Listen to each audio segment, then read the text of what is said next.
Oh, God is good. I keep telling y'all, street got no God.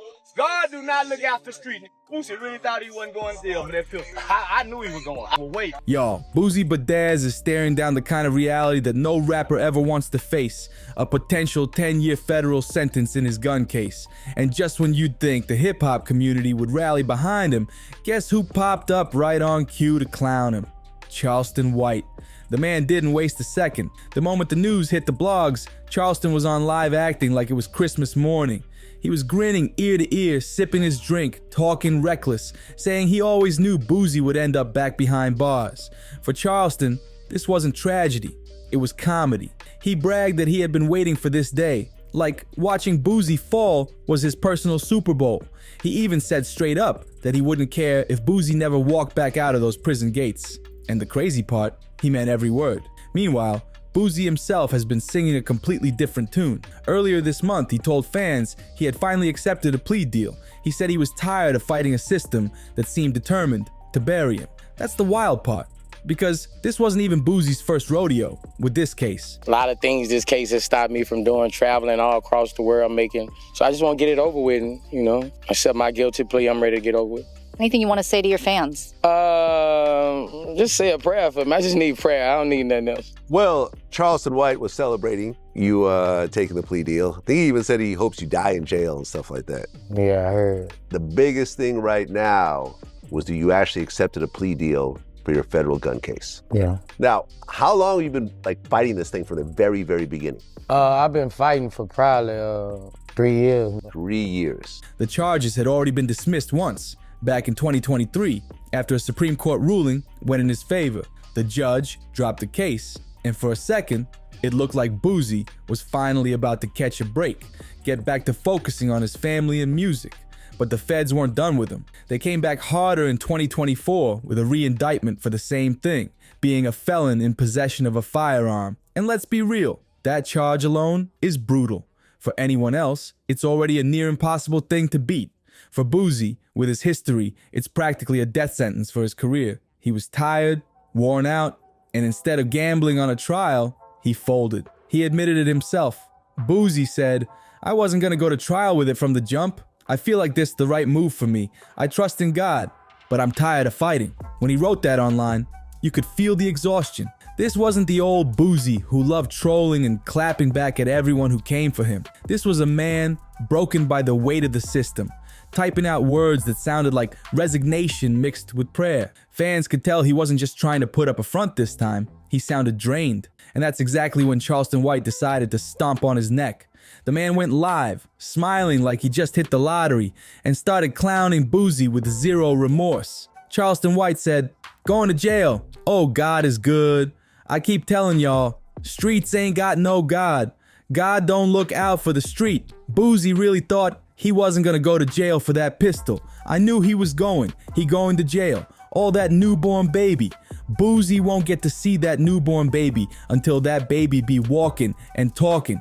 Boosie going to jail. The way Charleston said it, with that mix of sarcasm and celebration, hit different. Boosie hadn't even had a chance to process the fact that he might lose 10 years of his life, and Charleston was already out here treating it like a live comedy show. He even went further, saying he hoped Boosie died in prison. Now that's wild even by Charleston standards.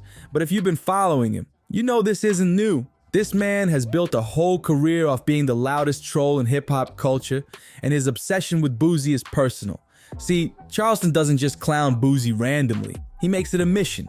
Every time Boosie has a legal problem, Charleston appears like clockwork. Oh, where the feds picked it up. Now, it was a state case. The feds came, picked it up.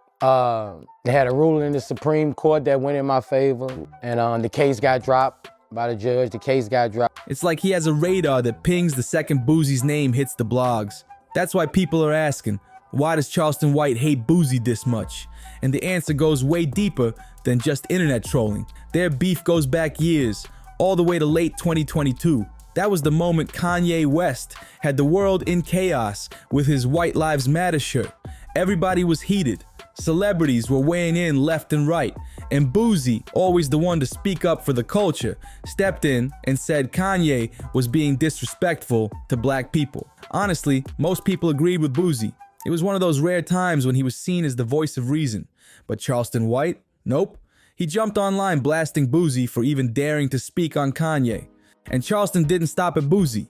Instead of keeping it between him and the rapper, he dragged Boosie's son Tutty Raw into it. He even went after T.I.'s son King Harris while he was at it. He said those boys were doomed to fail just like the fathers, mocking their names and their reputations. From that moment, the line between trolling and full-blown personal vendetta got blurred. Boosie never forgave it, and Charleston never stopped. That's why his celebration now cuts so deep.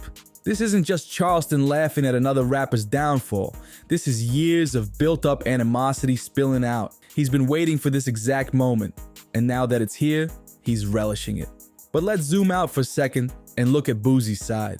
For years, this man has been dodging bullets, both literal and legal.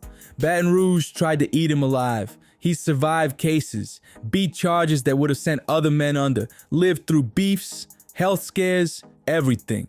He always found a way to land back on his feet. That's why this hits different. 10 years isn't a slap on the wrist. It's not something you bounce back from easy. The weight of that sentence shows in every word Boosie types, in every interview where his voice cracks a little more. And yet, while Boosie is leaning on faith, Charleston is leaning into cruelty. His live streams are full of him mocking Boosie's pain, turning it into entertainment. I wasn't gonna go to trial with it from the dump, actually, but I feel like this the right move for me. I trust in God. Fans are split. Some are disgusted, calling Charleston heartless for clowning a man who might lose a decade of his life. Others, though, are eating it up, saying Charleston's just being real, exposing the hypocrisy of street rappers who act untouchable until the law finally gets them. One fan wrote online, "Charleston White petty as hell, but he ain't lying. Boosie been tempting fate for years. This was bound to happen." Another said, "I don't care how much you dislike a man. Wishing death on him in jail is too far. Charleston doing too much." And that's the thing. Charleston thrives on that tension. He knows half the crowd is gonna hate him and the other half is gonna cheer. Either way, his name stays in the blogs right next to Boosie's. At the end of the day, though, what makes this whole thing so heavy is the timing.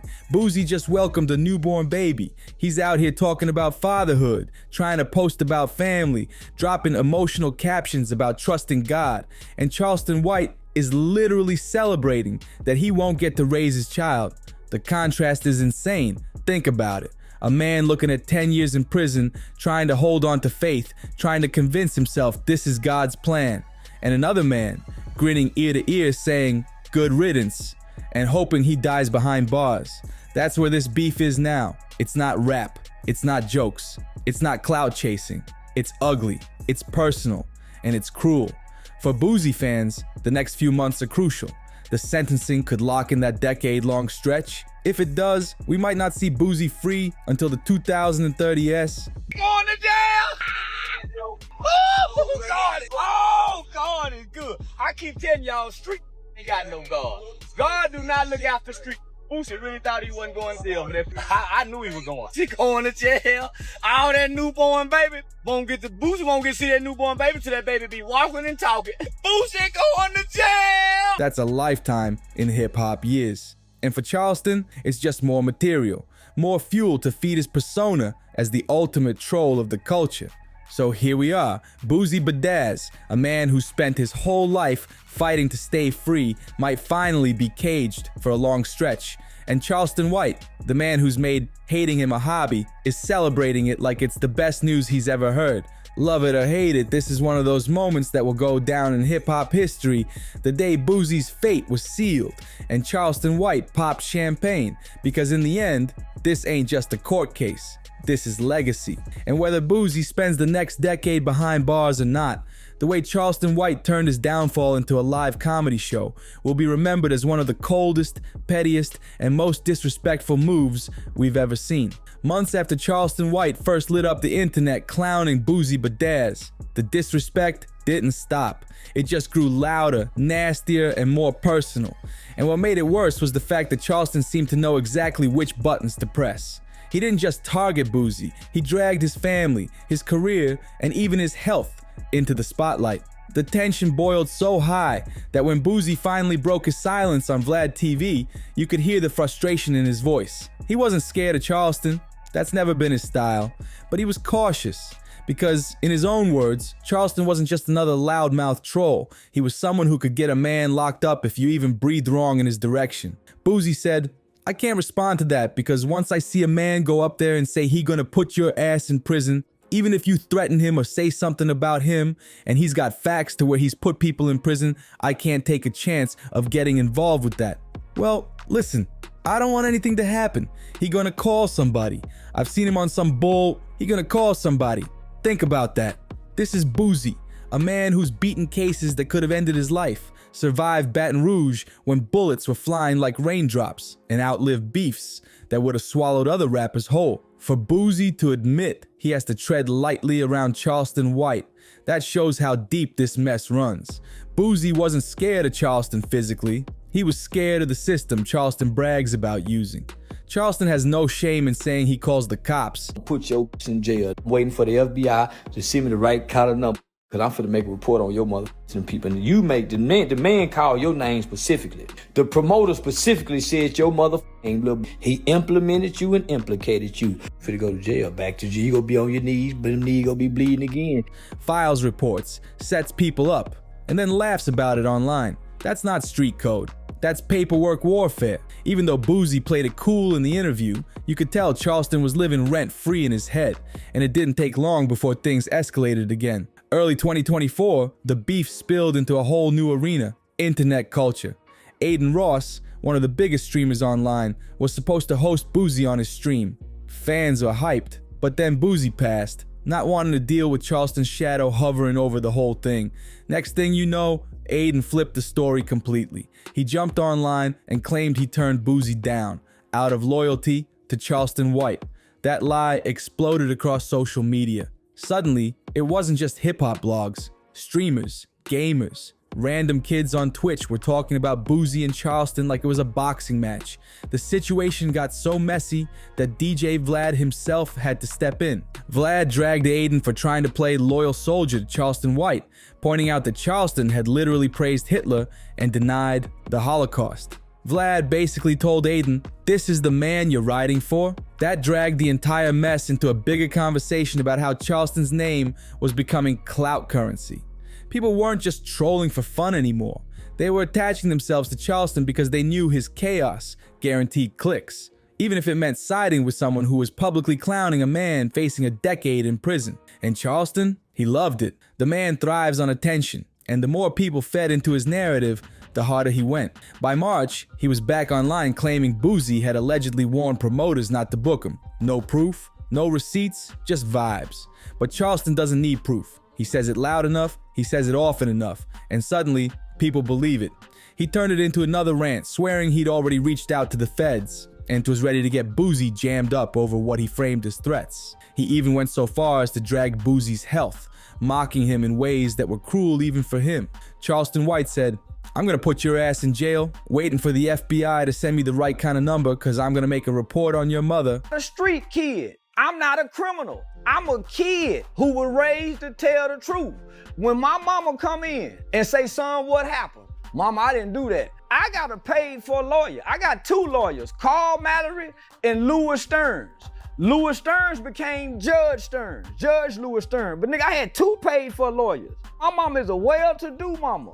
I'm just playing, I ain't playing. I'm an adolescent going through an adolescent stage of rebelliousness. Ain't no street. Hell yeah, I'm gonna tell on you. I've been telling since I was a little bitty boy. The hammer back on the gun. And then what? Ass and people. The promoter specifically said your name, Boosie. He implemented you and implicated you. You're going back to jail. You're gonna be on your knees. Knees gonna be bleeding again. It didn't matter that there wasn't a shred of evidence. The performance was the point, and it stuck. Suddenly, Boosie was being asked about these claims, and even worse, Boosie himself admitted that dudes already locked up were calling him, asking when he was gonna join them. Imagine that. You're already facing the weight of a federal case, staring down the possibility of a 10-year sentence, and you're getting clown calls from prison before you even set foot inside. That's insult on top of injury, and Charleston knew exactly what he was doing. Boosie said, "Man, I feel, I trust in God, man. This crazy." And here's where it gets even deeper. Boosie didn't even want a trial. He didn't want the circus. He went straight for the plea deal. And honestly, can you blame him? Imagine if Charleston White had somehow managed to show up in court. Y'all already know he would have turned that courtroom into a stage, testifying, pointing fingers, cracking jokes for the jury, and then running straight to Instagram Live the second he stepped outside. It sounds wild, but it's not impossible. This is a man who brags about calling cops, brags about filing reports, brags about snitching like it's a badge of honor. And here's the kicker. Charleston's history with snitching isn't new. When he was just 14 years old, he was involved in a robbery with other teens. During the robbery, one of them, Antoine Doolittle, shot and killed a man named Michael Levy. When the case went to court, Charleston testified against him. That's the ultimate violation in street culture. Even though he was a kid, even though he says he was just telling the truth, people never let him live it down. Charleston White said, "I'm not a street kid, I'm not a criminal, I'm a kid who was raised to tell the truth." I feel, I trust in God, man. This great. When my mama come in and say, "Son, what happened?" "Mama, I didn't do that. I had 2 paid-for lawyers. My mama's a well-to-do mama. I'm an adolescent going through a rebellious stage. Hell yeah, I'm gonna tell on you. I've been telling since I was a little bitty boy." Recently, footage from that old juvenile case resurfaced, and the internet lit up again. People dragged him, calling him a hypocrite. How can you clown rappers as rats one minute, then proudly admit you testified against your own crew the next? The clip went viral, with Charleston calmly recounting how the robbery went down. He brought you up because you were attacking Kanye because of the... Nah, it's Kanye West. It just happened. Nigga been coming at me.